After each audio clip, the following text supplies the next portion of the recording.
kayak, turn on the Knothead tool. Going to start off our video library with a famous family of knots, the Albright. Jimmy Albright created quite a few nice turns, and there's been a lot of improvement since.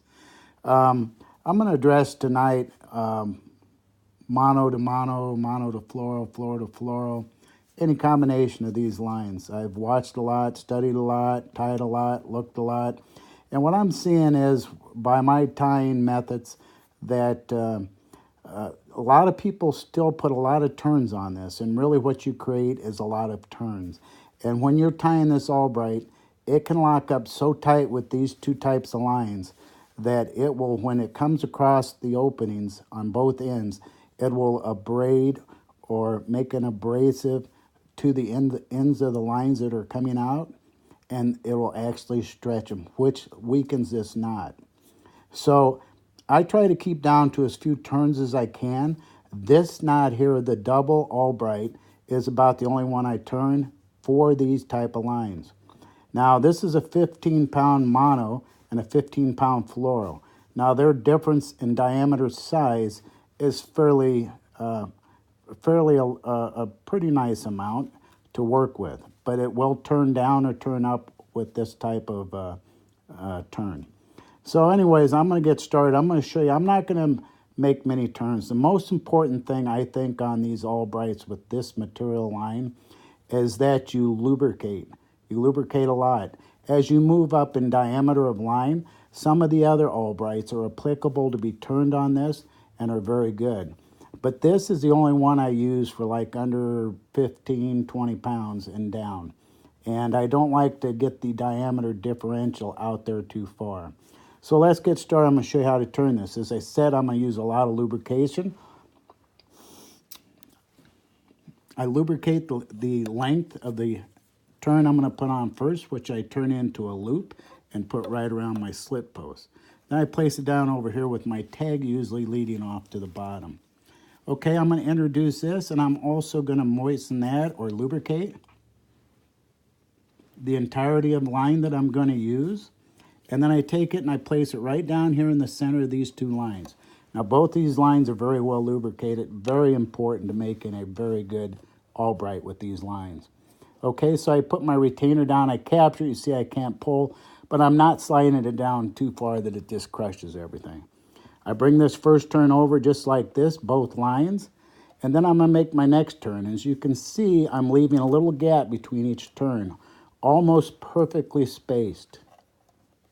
Okay, and I'm going to put 4 turns on. That's all this, I have predetermined that's all this needs by practicing it.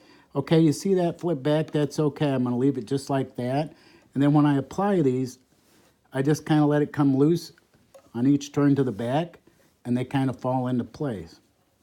Okay, so I got 4 turns on there now. Like I said, it doesn't take much line.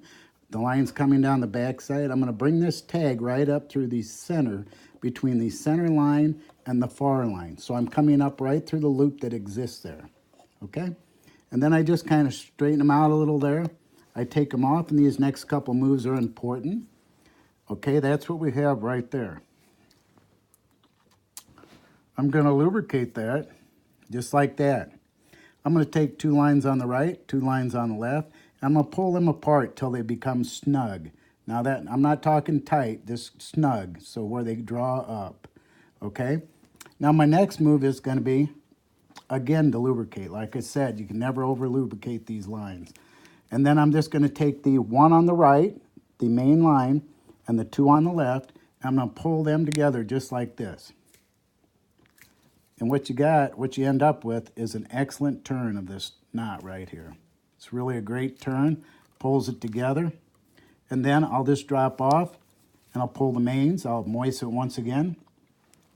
I'll pull the mains, and that pulls into a beautiful knot right there. If you can see that. If you can see that knot, you see the turns. Those turns that I'm making down and back are cumulative because they fall right into each other and into place. So what it actually looks like is 8 turns going through there, okay? And if you look at the ends where it comes out, there's no abrasion to the lines. I think that is the major downfall of putting too many turns You got to make sure you come back out the same way you go in, and if you do it like I showed you, you will be doing just that. Take these scissors, they have a very flat edge on them, so you can get in close. I'll leave just a little bit of tag hanging out, and that's the completed double Albright for mono and fluoro. Thanks for watching. Come back and see some of our other videos. Give this a try. This really works good. I mean, if I'm not going to use the double uni or the triple surgeon knot, I'm using this. And this is a great knot. Like I said, you don't want to put too many turns. You'll know if you're putting too many turns, if it's tight to pull, and the situations like I showed you, or if when you pull and it's tight and your lines at the end are abraded. That's what weakens this knot. Keep your turns down to minimal on this, and it'll come out great. Thanks for watching the Knothead. Thank you.